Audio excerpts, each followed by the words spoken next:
Okay, so the question we are looking at today is how did England become the greatest empire in human history? This is about the 19th century when the British Empire is at its peak. As you can see, it really controls most of the world. So the question then is, how did this happen? Why is it that England was able to surpass Spain, France, Germany, the Holy Roman Empire, Russia, to become the dominant hegemon in the world?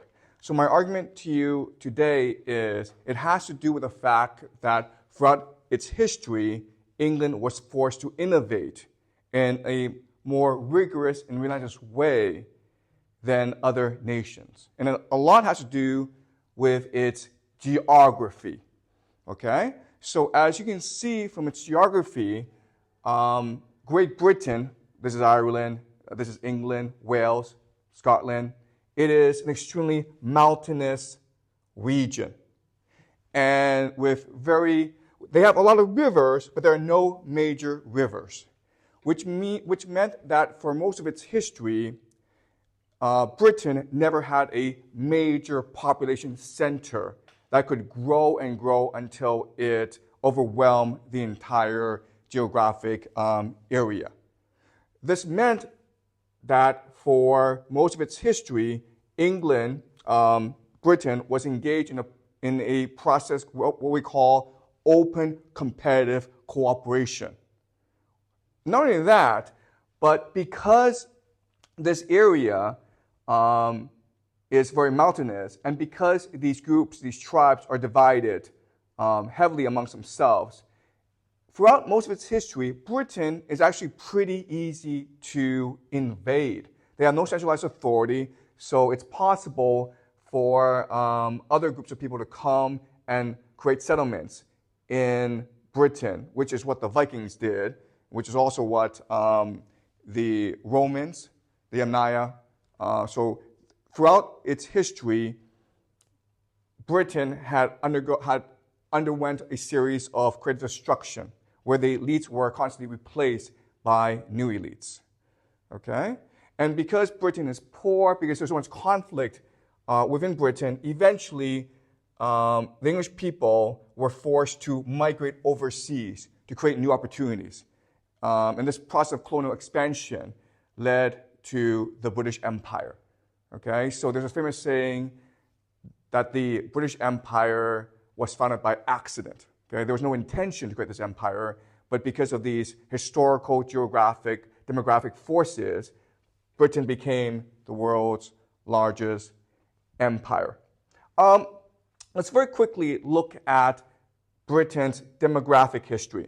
So for most of its history, because of its geography, because of the fact that it was poor and divided, the population of Britain stayed very flat, okay, up until the year 1000. What happened in the year 1000? Well, Europe became wealthier and wealthier and engaged in a proto-industrial and agricultural revolution, which caused the demographic to increase. But unfortunately, if your demographics increase, but you don't have improvements in sanitation, in health, in nutrition, well, what happens? You have something called the Black Death, which causes the entire population of Europe, including Britain, to collapse. Okay?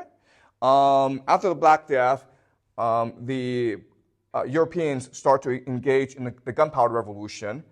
And with that, you have industrialization, urbanization, and that causes the population to increase. But if you see about the middle of the 16th century, 17th century, up until about 1800, the population is flat. This is what we call the Industrial Revolution in Britain. Britain is the first European nation to undergo the Industrial Revolution. And what that meant is you have this massive migration from the rural areas into the urban areas, especially London. Okay? So why would this population or demographic shift cause the population to stay flat? Well, the first reason is it's really, really unsafe in the cities. Diseases, malnutrition, and lack of sanitation cause people to die really, really young. Also during this time, because of the massive inequality in Britain, people are forced to migrate overseas in order to seek better opportunities, mainly America. But they'll also go to Australia and New Zealand. So even though the Dutch were the first to discover and settle Australia and New Zealand, it is really the British who, because of pressure back home, they will settle in Australia and New Zealand. And today, Australia and New Zealand, of course, British, they have a British culture instead of a Dutch culture, okay?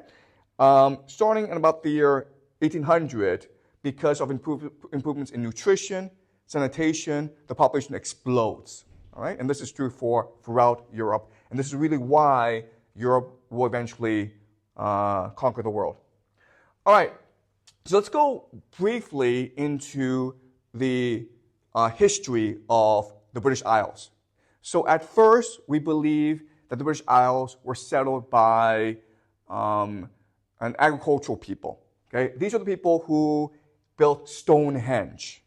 Now, if you remember way back to the beginning of this course, back in September, I discussed Göbekli Tepe, right? Göbekli Tepe is a temple in Anatolia, in what is modern-day Turkey, that shows that the desire for humans to settle down and found religious societies.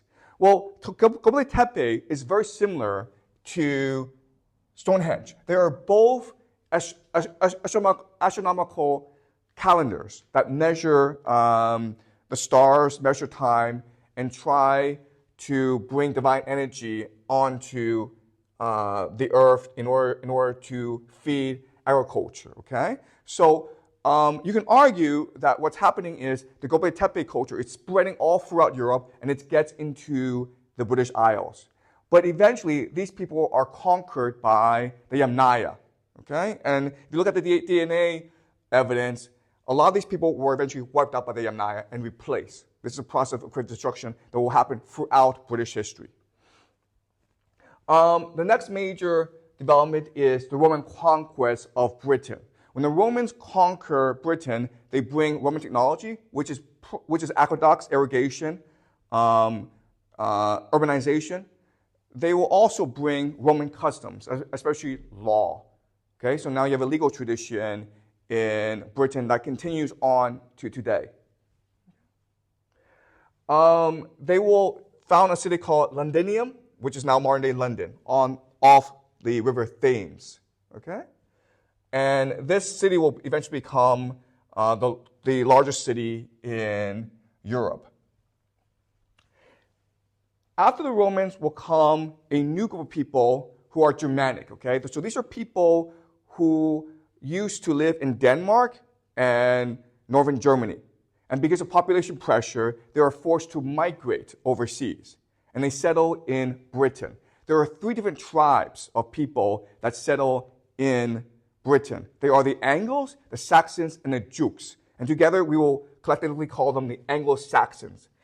And at this point in history, this culture, this language, it's no different from that of Germany, okay? So if you were to go to this place in about the year 800, they're speaking the same language, which is West Germanic, and today we call it Old English. Again, what's really important to remember is it's fairly easy to settle down in Britain because there's no centralized authority. So after the Anglo-Saxons comes the Vikings from Denmark. Okay, and even though England has no major rivers, it still has a lot of rivers. So it's fairly easy for the Vikings with their very fast longships to come and make settlements. So as you can see, the Danelaw are territory that is ceded by the Anglo-Saxons to the Vikings. Okay, and now you have this merger of the Viking culture with the Anglo-Saxon culture. This process of creative destruction continues with the Norman conquest of England. This is year 1066. This battle is called the Battle of Hastings, in which William the Conqueror of Normandy in France, he comes and conquers the British Isles, okay, Britain. Okay, this is significant for 2 reasons. The first reason is that the Normans are Vikings who settled down in France, in an area called Normandy that's off the British coast. And remember, before the Anglo-Saxons were Germanic people, so their focus was on Northern Europe. Because the Normans conquered Britain, Britain now is united with parts of France. Okay? So Britain is drawn into the politics of France, which will lead to something called the 100 Years' War, in which Britain, the English, are trying to maintain their territory in France. Okay? So that's the first major geopolitical consequence of the Norman conquest. The second consequence, which is also rather significant, is a radical change in the English language. So before, the Anglo-Saxons spoke a Germanic language we call Old English. Now you have a merger of the Germanic language with French and Latin. So French is is the language that the Normans spoke, but Latin is the official language of the educated elite of Europe. Okay? So now you have Latin and French elements blend into Old English, and this creates a new language we call Middle English. And in Middle English, of course, will give rise to Modern English. This is significant because what makes Middle English different from Old English is Middle English is a lot easier to learn because, remember, now you have a very cosmopolitan nature to Britain. You have Vikings, you have Anglo-Saxons, you have French, you have Normans. They all need to speak one language. So the best elements of these different languages are blended into Middle English. And this tradition continues today because if you think about it, English is the most widely spoken language in the world. Why? Because it's the easiest to learn. All right? Now, you may argue that, no, it's because we live in the Anglo-American Empire, and therefore people are incentivized to learn English. But at the same time, what I will show you next class is the reason why they were able to establish the Anglo-American Empire, a lot has to do with the fact that English is easy to learn, and therefore it's easier to spread soft power, right? Because when you learn a language, you're not just learning a language, you're also learning a culture. You're learning a history, right? And this is what we call soft power. And the British did this better than anyone else. Now the Americans do this better than everyone else, okay? But it starts with the Norman conquest in 1066, right? All right. Now, so as I mentioned, what's really important about Britain is it really never had centralized authority. Maybe now and then you had a great king like Alfred the Great, right? But it was never centralized because the king could never assert authority over the different fiefdoms. So whenever a king does that, the nobles get together and they rebel. So in 1215, King John tries to impose taxes on the nobles in order to finance wars in France, right? Because again, the English are trying to maintain their territory in France. And that creates a lot of conflict with the French themselves. So they fight a lot of wars, and you need money to pay for these wars. So King John was trying to make the nobles pay taxes. So what the nobles do, and this is going to be a consistent pattern throughout British history, is they rebel. And they force King John to sign a document called the Magna Carta, okay, the Great Charter. And the Great Charter is significant because it severely limits the power of the king. Now, this has happened throughout human history before, when the nobles rebel and they force a compromise with the king. This has happened throughout human history, but this is actually the first time that this has been written down and become part of the British tradition. Okay? This will become part of what we call the British Constitution. What makes the British Constitution unique is it's not written down. It's not a document like the U.S. Constitution is. It is a set of traditions and norms. Okay? So this begins the British Constitution, the Magna Carta. Right. What I want to do now is look at different clauses in the Magna Carta. It's a very old document, so most of the stipulation, most of the clauses don't really apply, but there are three that do apply, okay? So I want us to just look at very closely at certain clauses within the Magna Carta. All right, clause 10. If anyone who has borrowed a sum of money from Jews dies before the debt has been repaid, he or shall pay no interest on the debt. Okay, this is really interesting. This year, 1215, there are Jews in England, okay? Why are there Jews in England? Okay, so let me explain the history of Europe at this time. So Europe is entirely Catholic. The Catholic religion does not allow for something called usury. And the idea of usury is you charge interest on debt, okay? Because that goes against the teachings of the Catholic Church. That goes against the teaching of God. Also, it's socially destructive, right? Because if you fall into debt, you're basically stuck there for all of eternity. So the Catholic Church explicitly forbids charging interest on debt. But, this is really important, debt is extremely profitable. So the way that the king and the nobility get around this taboo is they get Jews, okay, to lend out money and to charge debt. And then the king gets part of that, right?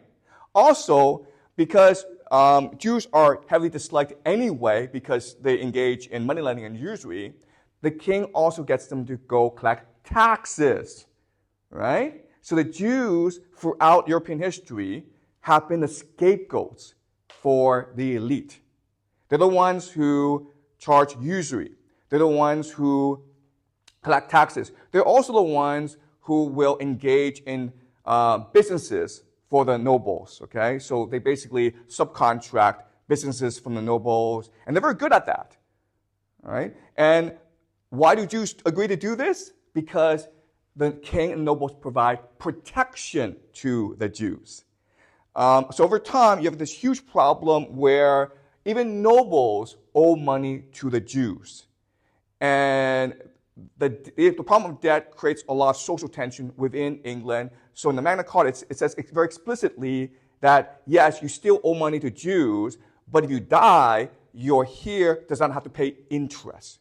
Because the problem of debt, again, is not the debt itself, the principal, but the interest. Okay? Right? So does that make sense to you guys? Right? This is really important because if you want to understand World War II, if you want to understand the Holocaust, it starts way back here. Okay? All right. So the two most important clauses in the Magna Carta that still apply today is 39 and 40. All right? So let's look at 39. No free man shall be seized or imprisoned except by the lawful judgment of his equals or by the law of the land. This creates a new principle in British history called due process. This means that if you commit a crime, you are still guaranteed a jury, a trial, before you are punished. Right? There's a process in which you are found guilty for your crime. This is what we call due process. Number 40, to no one will we sell, to no one deny or delay right or justice. This means that no one is above the law, okay? So number 30 establishes the idea of due process. Number 40 establishes the idea of rule of law. Everyone is guaranteed due process. Not even the king has the power and authority to take away due process from someone, all right? And this establishes the British common law tradition. And this becomes the basis for the American Constitution, all right?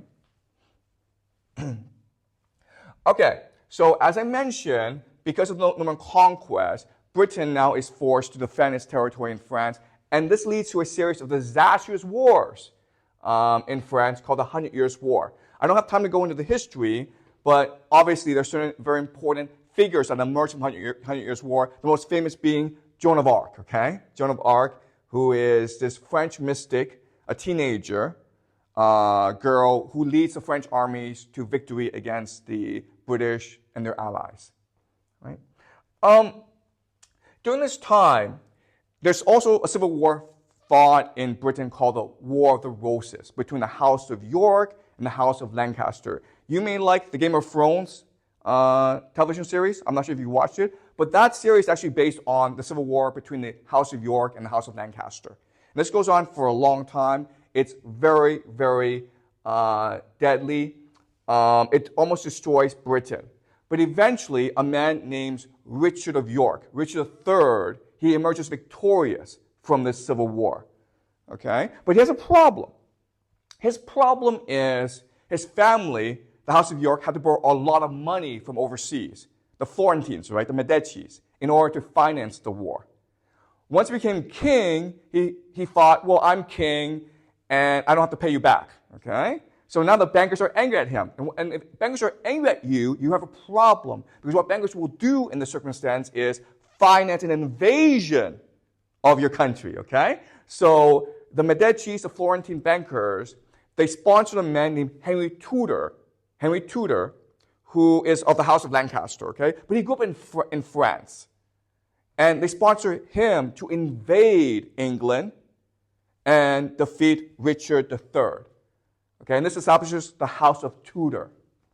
So the Henry Tudor becomes Henry VII, and his son becomes Henry VIII, who is one of the most famous kings in British history. He's famous because he decides to negate the authority of the Pope. He decides, I'm the king, I don't have to listen to anyone, even the Pope, okay? And this came to pass because Henry VIII was trying to divorce Catherine of Aragon, and the Pope would not agree. So the Henry VIII decides to set up his own church called the Church of England and separate himself from the Vatican. Now, what's really important for us to remember is there's only one difference between the Church of England and the Catholic Church. The Catholic Church swears loyalty to the Pope. The Church of England swears loyalty to the King of England. That's it, guys. There's no other difference. The customs, the doctrine, the rituals are all the same. Okay? There's only one difference. He will have a very famous daughter called Queen Elizabeth. All right? So, because of the Reformation, there's a huge religious civil war going on between the Catholics and the Protestants. Okay? So, Elizabeth, why she is so consequential is she's on the throne for 40 plus years. And what makes her extremely significant is she brings stability to England by sympathizing with the Protestants, but also by working with the Catholics, okay? So even though there are all these Catholic conspiracies against Elizabeth in order to install a Catholic monarch, she's still able to resist these conspiracies, these rebellions, and establish a pretty stable nation. At the same time, during her reign, Shakespeare will write his plays. Next class, we are doing Shakespeare. Okay? Because without Shakespeare, there would be no English language. If there's no English language, you can also argue there would be no British Empire. So next class, we'll spend an entire class on analyzing how Shakespeare created the English language and created the possibility of the British Empire. Okay? That's next class. Francis Drake is the most famous pirate at this time. And he is a trusted deputy of Elizabeth. Elizabeth has a policy of piracy, right? England is poor, Spain is rich. So what do? You steal from the rich and you give to the poor, right? And that's what Sir Francis Drake did. So at this time, England is emerging as a naval power. And it's going to surpass both Spain and France, become the dominant navy in the world. And as you know, it's really the Navy that allows the British Empire to control the world. The major innovation of the British, of the English, is how they fight at sea. Traditionally, the way you fight naval battles is by ramming the enemy and then boarding the ship and then killing everyone, okay? That's what the Romans did. That's what everyone did. The English decided that's silly because we're always outnumbered. We're always outmanned, okay? So they pioneered long-range cannon warfare, where from a distance, maybe a few hundred meters, you will blast your enemy with cannons. There are lots and lots of problems with this, okay? The first problem is you could possibly sink your ship because the cannons are very heavy. Also, you could blow up your own ship because the cannons are very explosive. Also, the cannons are not very accurate, okay? So, but the English persisted, even though you can make the argument that this type of warfare, it's not sustainable, okay? And in the beginning, for the first few decades, the way they fought was terrible. But the thing about the British that made them very similar to the Romans is they were relentless. They were willing to suffer heavy casualties, major setbacks, major failures, and still persist until they eventually won, okay? That's the mentality of the British. That's very Roman. All right, so this is 1588, the Battle of the Spanish Armada, okay? And this is something that's heavily celebrated in England because for the English, it marks the day when the British Navy reigned supreme over the seas. Okay, this is the day that the Spanish Armada was conquered and destroyed by the English. Something that's really important for us to remember is that in a year later, in 1589, the Spanish will defeat the English, and the English will suffer tens of thousands of casualties. Okay, so what's important for us to remember is that these wars go back and forth. There's no one time when, okay, now the British are dominant. Okay, what matters is persistence. What matters is resilience. And in that respect, the English are far superior to the European adversaries.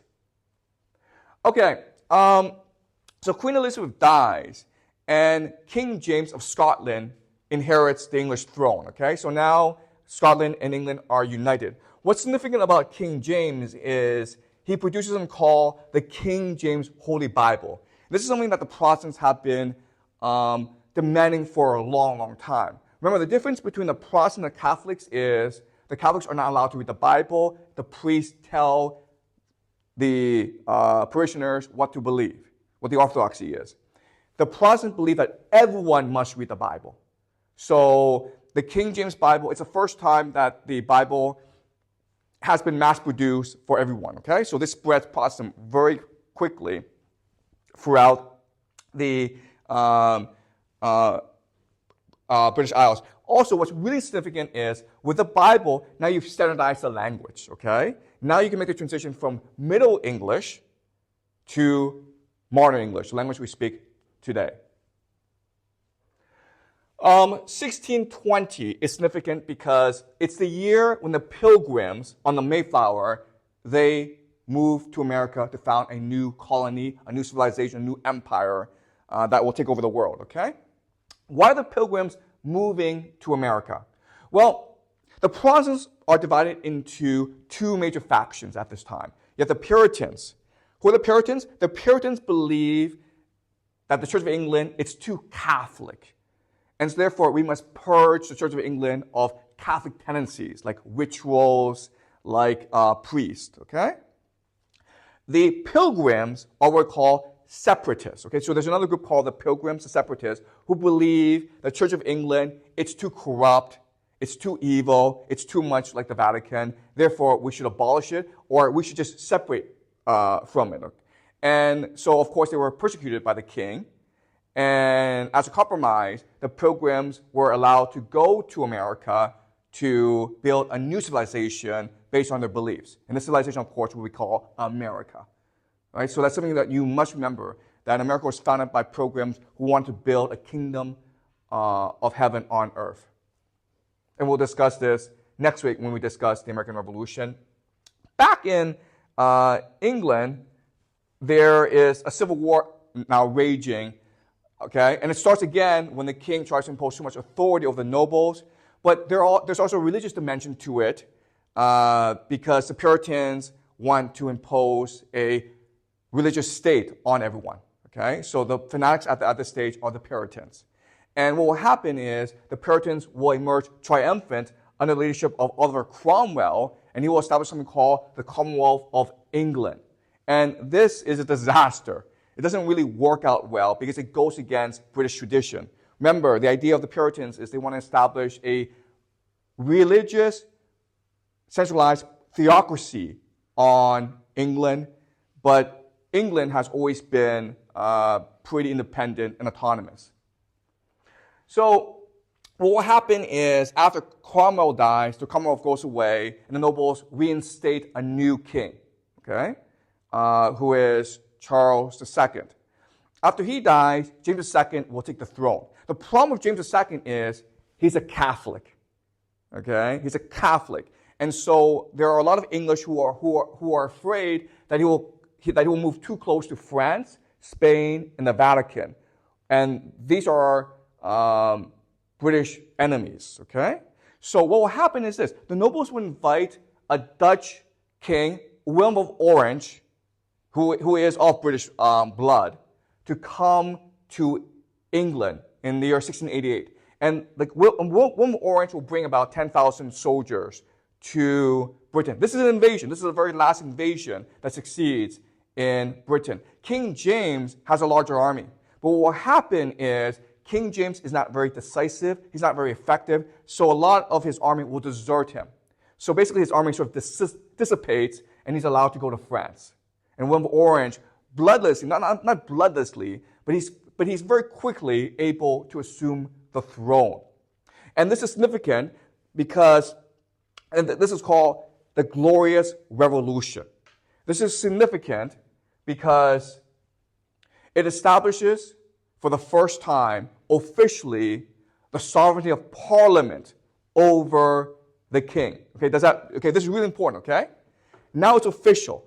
Parliament is the ultimate authority, ultimate sovereignty in Britain. And the king is a figurehead.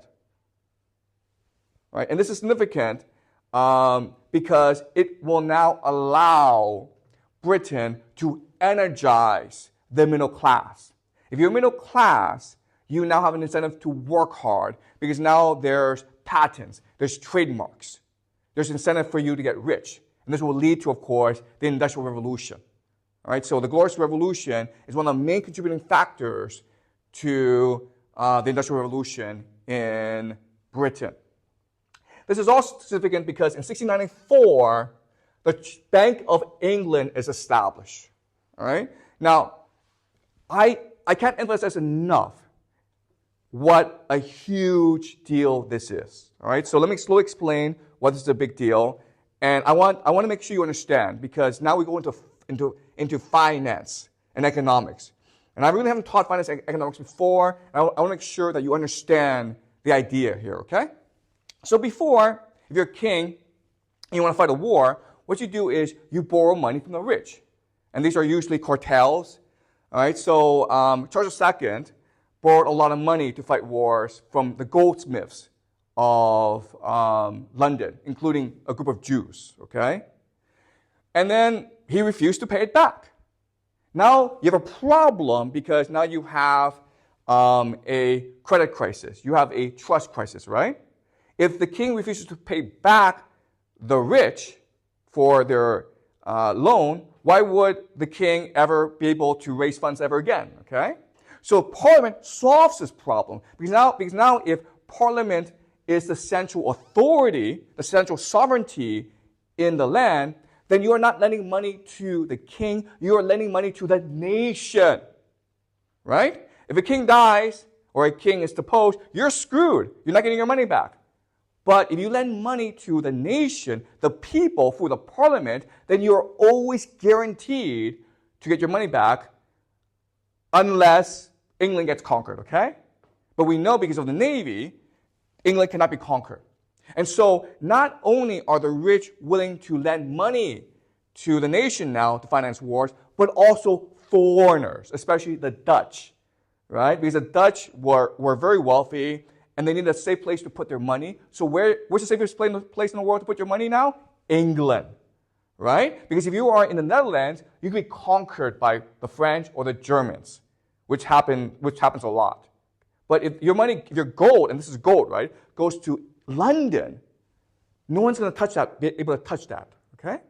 So now, the Bank of England allows Britain to borrow money from its people, from foreigners, and from the future by printing money, right, by issuing war bonds. And therefore, Britain has infinite financing. And this is a major reason, this is the main reason why Britain was able to defeat Napoleon.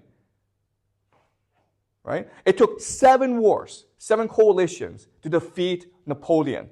Each of these coalitions was financed by Britain. Okay? And once Napoleon was defeated, Britain became the hegemon of the world. It became the British Empire. No one could now challenge the might of Britain.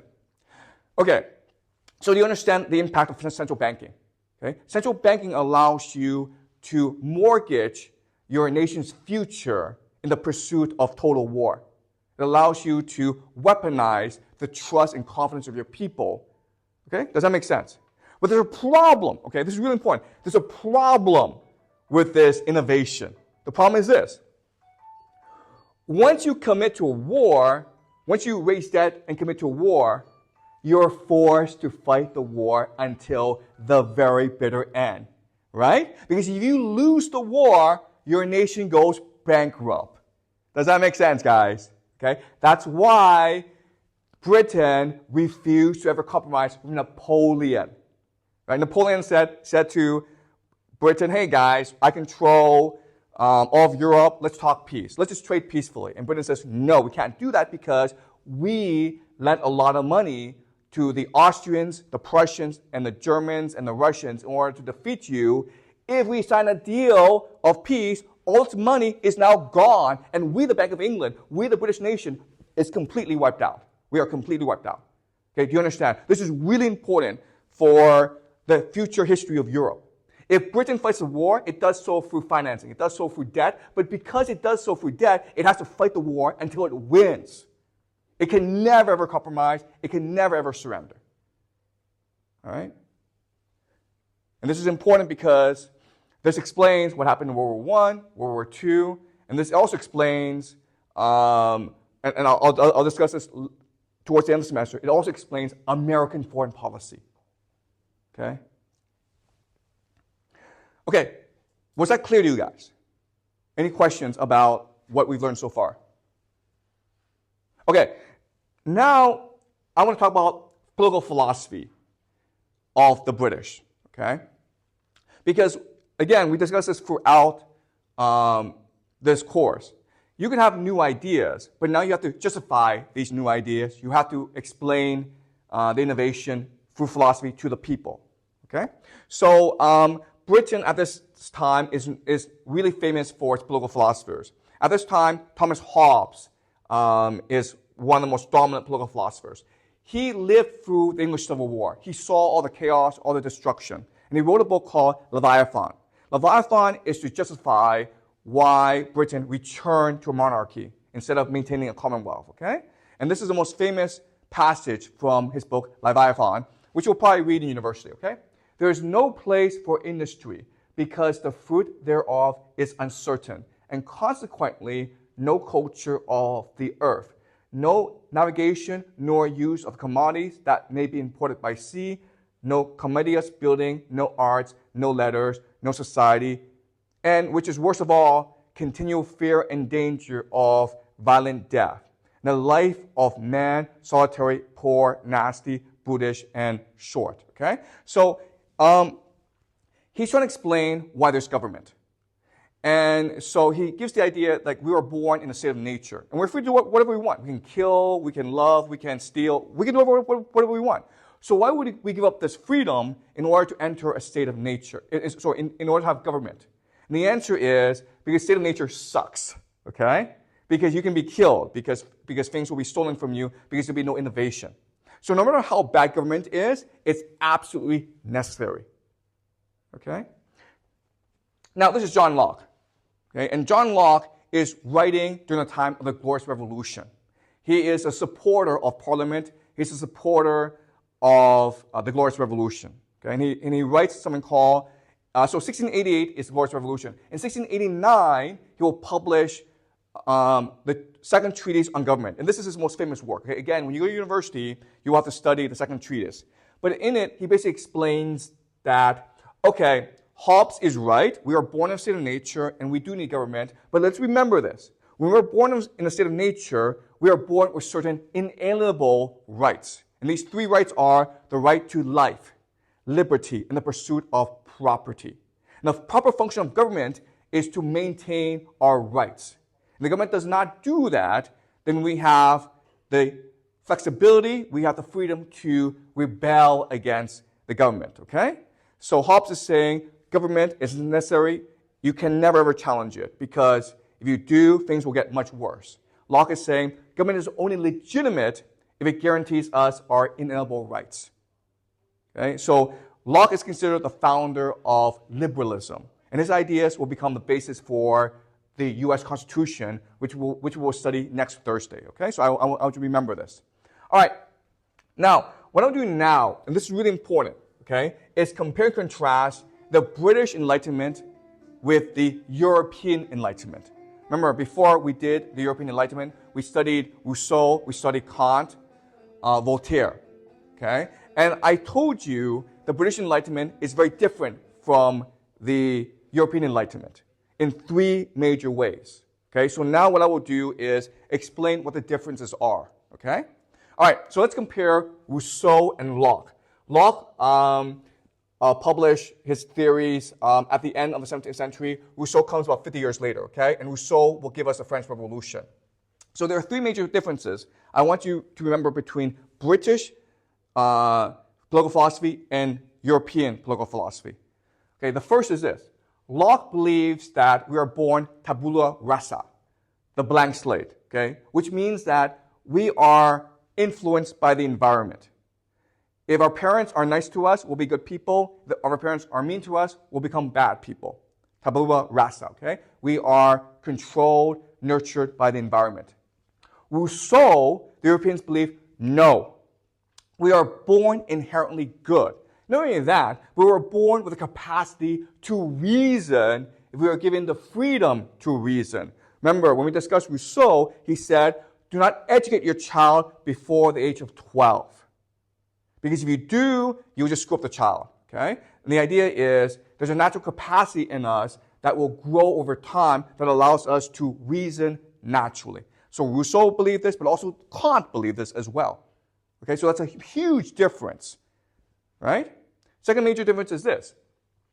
Locke believes the purpose of society is liberty. Liberty just means you are free to do whatever you want. If you want to eat ice cream, go ahead and do it. Yes, ice cream will make you fat. Ice cream will maybe increase your cholesterol. But you should have the freedom, the liberty to make that choice, okay? That's the purpose of society, to give you the liberty to make bad choices. For Rousseau, the purpose of society is reason. Society, if it's good, should enable you to reason properly, okay? So the Europeans believe that society should be much more interventionist.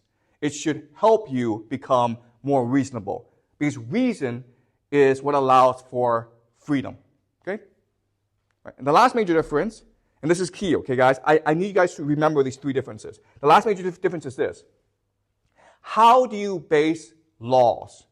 On what basis do you have laws, okay? And so for Locke, the answer is very simple. Tradition, guys. It's just what we've been doing all this time. Right? British common law. If the Romans did it, and we're still doing it, it's probably for a reason. It's probably because it works. Okay? But for Rousseau and the Europeans, it's general will. Remember, okay, so just remind you, general will is what is in the best interest of people. Okay? This is really important. It's not what people want. It's not what the majority says. It's what is in the best interest of people. So Rousseau talks about this a lot where, okay, if you let people vote, there's a danger that they'll be influenced by a minority who manipulates them, okay? The idea of the general will is, think about this using your reason. Think about what is in the best interest of everyone. All right, so if everyone's like, I want free ice cream, okay? This entire school says, I want free ice cream, then we should give you free ice cream according to Locke, right? But according to Rousseau, no, we cannot give you ice cream because if you just sit down independently and think about what is in your best interest, you would know that ice cream is bad for you. Therefore, we should not give you ice cream, okay? The general will is what is in the best interest of everyone involved. Not necessarily what you vote for, not necessarily what you believe, but what is in your best interest, okay? If you have reason, if you have the capacity to reason, all right? Now, let's just summarize what the difference is. The Europeans always asking what is good, what is right. The British, and then later on the Americans, only ask what works, okay? What works? What is the least worst world we can live in, okay?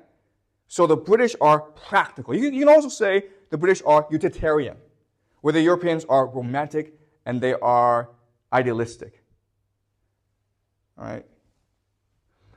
Also, and this is really important because Rousseau's line of thinking will give us the philosophies of communism and Nazism.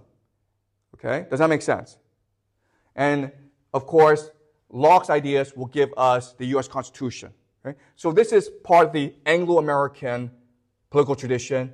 This will now become the European tradition, which will give us Marxism and communism. All right, let's continue. So one of the most important political philosophers in Britain is Jeremy Bentham. And he's the founder of something called Utilitarianism. Okay? So Bentham agrees with Locke in that we need a more liberal society. We need a more progressive society. But for him, it's really a question of like, how do you mathematically and logically come to the point where you have a tolerant, liberal, progressive society? And so he develops the idea of utilitarianism. Okay? And the idea of utilitarianism is there are two principles that govern the universe, okay, that motivate us. There's the pleasure principle, and there's a pain principle. Okay? And so what he says is, if something makes us happy, it's inherently good. If something makes us feel pain, it's inherently bad. Okay? So we should structure a society that mathematically calculates the amount of pain and pleasure we produce, and then we should maximize the pleasure and reduce the pain. Okay? And if you do that, then you get to the same point of Locke, where people should be guaranteed liberty. People should be allowed to do whatever they want as long as it doesn't really harm other people. Okay? You want to eat ice cream? Go eat ice cream. You're not harming anyone. All right? Obviously, there are lots of issues with this theory of utilitarianism. So along comes his disciple, John Stuart Mill. And John Stuart Mill is considered the most significant political philosopher of the past 200 years. Okay? He is the founder of what we call classical liberalism. The very basis of classical liberalism is people should be free to do whatever they want as long as it doesn't hurt anyone. Also, people should be allowed to say whatever they want because free debate, free open debate is what allows for society to progress. Okay? So what John Stuart Mill does is he takes the principles of utilitarianism and refines it in order to explain why classical liberalism is the best philosophy out there. Okay? And classical liberalism will include women's rights. Okay? It will include prison reform. It will include a more egalitarian society. Okay? All right. So another thing that John Stuart Mill that's very important is he explains pleasure is not what you think it is. Okay? Pleasure isn't like, okay, whatever makes me happy. Because there are different types of pleasure. There's short-term pleasure and there's long-term pleasure, right? Short-term pleasure is eating ice cream every day. Long-term pleasure is having a healthy body and which allows you to climb mountains, which allows you to enjoy life more. Okay? Short-term pleasure is just watching TikTok videos. Long-term pleasure is being able to read Shakespeare, being able to read Dante, and being able to enjoy life more. Okay? So that is his major refinement of Bentham. Just because you enjoy something today doesn't mean it's good for you. So we have the capacity to understand there's short-term pleasure and there's long-term pleasure. Okay? Long-term pleasure is what he refers to as happiness. The purpose of life is to be happy. It's not necessarily to seek pleasure. The purpose is to seek happiness. Okay. All right. So this is a very rough introduction. You will learn all this stuff when you get to university. Okay. All right. So these are the reasons why the British Empire came to conquer the world. Okay. All right? Its history, its geography, its demographics forces it to engage in a continuous series of innovation. This innovation will allow it to eventually dominate the entire world. And even though the British Empire is gone, we still have the British Commonwealth. Okay, so these are nations that speak English, that believe British culture is the best in the world, and who believe that working together in a community will be beneficial for all, okay? The British Commonwealth, okay? And that's a legacy we still have of the British Empire. Okay, so now that I've done a brief introduction, what I want to do now is summarize the main points so that you have a pretty clear framework to work with as we progress into the American Empire. Okay? All right. So what I'm going to do now is just summarize what we've learned into a story of the British Empire. All right? So was this clear to you guys? All right. So let's now just summarize what we've learned. Sorry. All right. So there are many, many reasons why the British Empire came to dominate the world. Okay? But the three things I want to highlight today is the Royal Navy. Okay? So the thing to remember about the Royal Navy is its main purpose is actually not to engage in war and conquest. Its main purpose is actually to maintain global trade.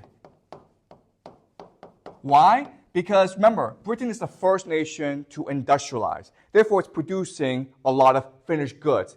If you have finished goods, you need markets. So the British Navy, its main purpose is to open up new markets and then to maintain safe trade routes against pirates, okay, to facilitate global trade. So, and this, of course, made Britain extremely wealthy. Second major reason is the Bank of England. All right? I cannot stress enough how important this innovation was. Also, what's really important for us to remember is the Bank of England was private. Okay? Private. So it had the powers of a central bank, the power to print money, issue currency, the power to issue debt, sell bonds, but it was private, meaning it was controlled by rich stockholders. Okay? And the reason why they did this is it was just the easiest way in order to raise money quickly. Okay? If that makes sense, right? Because if you're a public person, you may not want to give your money to the government, but you're a rich person, where are you going to put your money?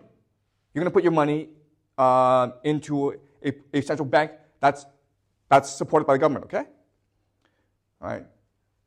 And the third major reason is English. All right. So the development of English, which is, again, the world's easiest language to learn. So most languages, in order to speak it well, you actually have to grow up in a place, right? So if you want to speak Chinese very well, then the best solution is to be born in China. But English is different. English is, you can learn at any age and still have a pretty good command of the language. Okay? That's a huge innovation in human history. All right, so now let's try to figure out why was England able to achieve these three major innovations, okay? And not other places, okay? The first principle is the idea of open, cooperative competition, which I'll explain, okay? Second is the idea of creative destruction, meaning the elite is being constantly replaced by a new elite that brings in new ideas. And the third is expansion. Okay, so colonial expansion, where the English are forced to migrate overseas instead of Canada, the United States, Australia, New Zealand, and other places as well. Okay, but primarily these places. So these are the three major factors that drive innovation, and because of all this constant process of innovation, you have Britain develop a navy, a bank, and a new language that is fairly easy to learn. All right, really quickly, I'm going to discuss the idea of open cooperative competition. All right, so historically, civilizations developed on a major river. So if you look at China developed on the Yangtze. Egypt developed on the Nile. Mesopotamia developed on the Tigris and Euphrates. India developed on the Indus Valley, okay, and the Ganges. Why? Because if you have a major river, you can build a settlement, and then for irrigation, you can expand your population, okay? And once your population expands, it will allow you to colonize other areas and then your population keeps on growing before it becomes the dominant civilization in an area, okay? Does that make sense?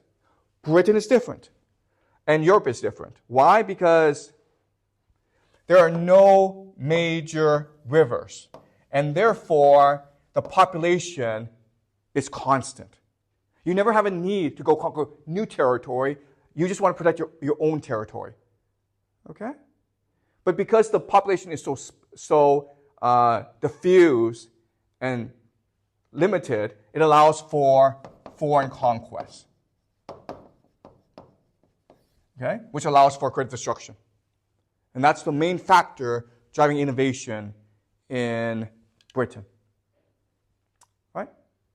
So that's the history of the British Empire. Any questions? Anything you guys are not clear about?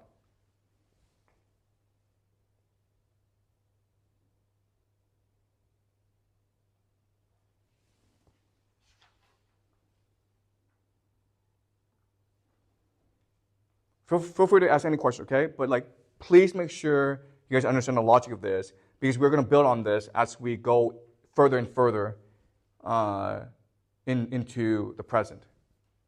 Okay?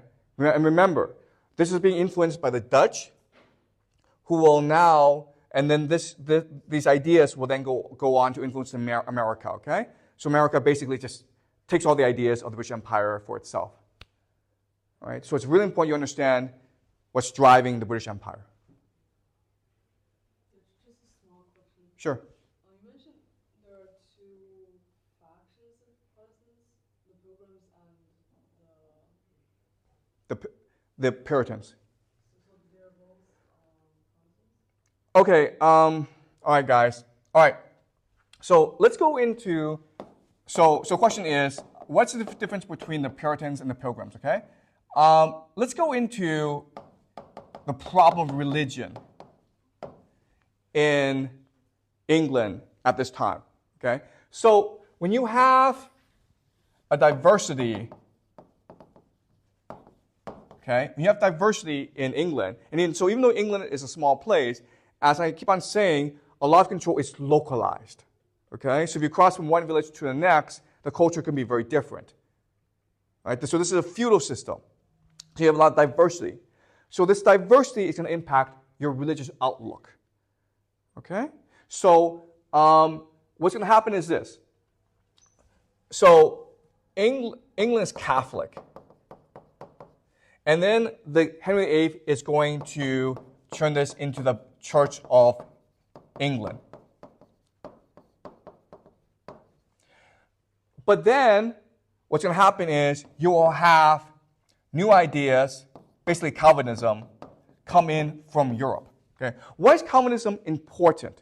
It's because England is the first to industrialize. It's the first to have a middle class. It's the first to have merchants. Merchants prefer Calvinism to Catholicism, right? In the Catholic religion, you have to give all your money to the church. But in a Calvinist religion, you have to keep your money for yourself, right? So Calvinism is a much more popular religion in Britain than the Catholic religion in England, as England begins to industrialize. And so the middle class is rising in power. Okay?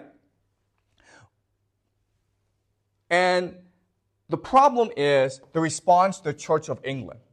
Okay? The Church of England, it's not Catholic, but it's using a lot of Catholic principles. And the Calvinists, the thing about the Calvinists is they're fanatics, okay?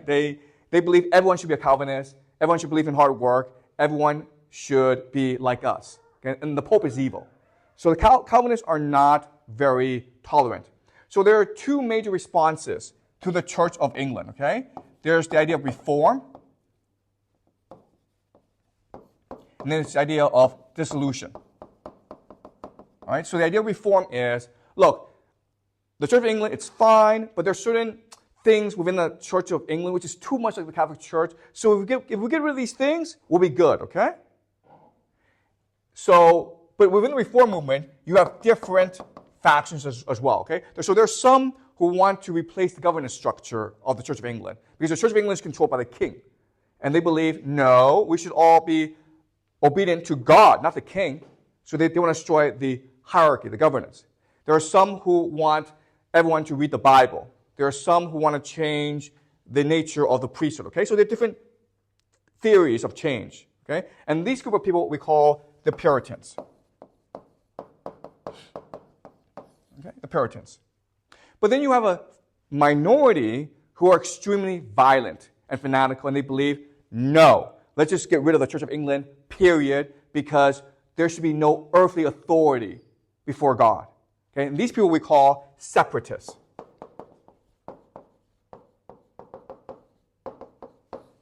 Okay, and they will become the pilgrims because obviously the king will persecute these people.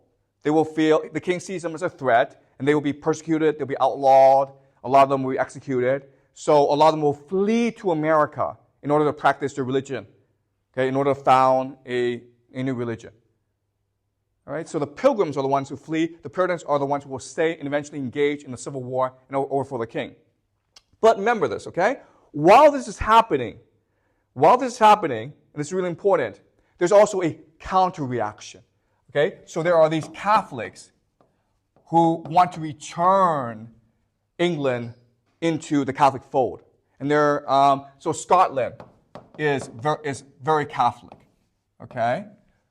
You also have other people called the Armenians who want to maintain the Church of England as it is. Okay, so you have all these massive factions emerging, and they're all in conflict over religion. And religion is a proxy for economic class as well. Okay, so it's obviously the middle class who support reform. And there are a lot of nobles who support the Catholic religion, and the king is primarily a sympathizer of the Catholic religion.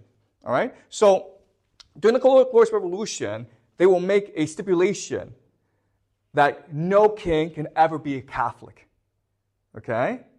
And that's a way to limit the power of the king. Because if you're a Catholic king, you can draw on the French, the Vatican, the Spanish as allies in your suppression of the nobles and of the middle class of parliament. Okay?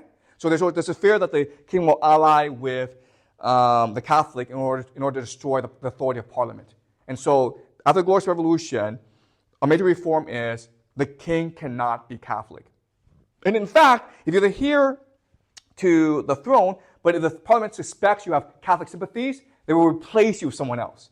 Parliament has that power. And they did that actually during its history. Okay? So there's a deep fear of the Catholic religion among the English people, okay? But as you can see, this is a very complicated process that will take about 200 years to fully play out. Okay? Does that make sense? What's really important for us to remember is this conflict is through the pilgrims, is now migrating to America. And these people will make America into the most religious, fanatical, intolerant place on earth. In certain places in America, okay? And it's a tradition that still continues today. There are certain parts of America that are extremely tolerant, like New York City and Los Angeles. But hey, go to, I don't know, Alabama, Mississippi, Arkansas. They're not very tolerant people, okay? And you can make the argument that they are the most fanatical people in the whole world, much more so than the Jews, much more so than the Muslims, okay? So, does that answer your question? Great. Any more questions? So was this the British king actually having power because this seems like a figurehead? You know, that's a great question, okay?